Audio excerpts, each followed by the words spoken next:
মামুর দোকানে বিস্কুট এনেছি না। কেমন হাসছিল একটু দেখা দেখা বলো হ্যাপি চিলড্রেন্স ডে বলো।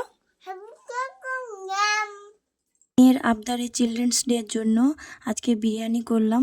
বিরিয়ানিটা ওর প্রিয় খাবার, ঠান্ডাও পড়ে গেছে তাই সবজি দিয়ে আমি যাতে মেয়ে খেতে পারে সেই রকম নানান রকমের সবজি দিয়ে বানিয়েছি। বিরিয়ানি তেমন হয় না, আমি ফার্স্ট টাইম করছি। বিনস, ফুলকপি, আলু, ডিম, টমেটো দিয়ে, এবং বেশি মশলাও দেইনি। আর এদিকে চলছে বেরেস্তা। বেরেস্তাটা বেশি ব্রাউন করব না, কারণ ব্রাউন করলেও খেতে পারে না, তিতে ভাব লাগবে।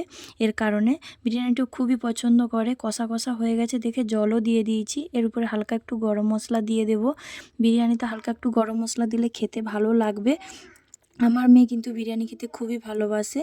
এদিকে দেখো চালটা বানিয়ে নিয়েছি। আমি ভাতটা করার সময় কিন্তু তেজপাতা, গোটা গরম মশলা, এলাচ, দারুচিনি, লবঙ্গ, গোলমরিচ সব কিছুই দিয়ে ভাতটা ঝোড়ো ঝোড়ো করে নিয়েছি।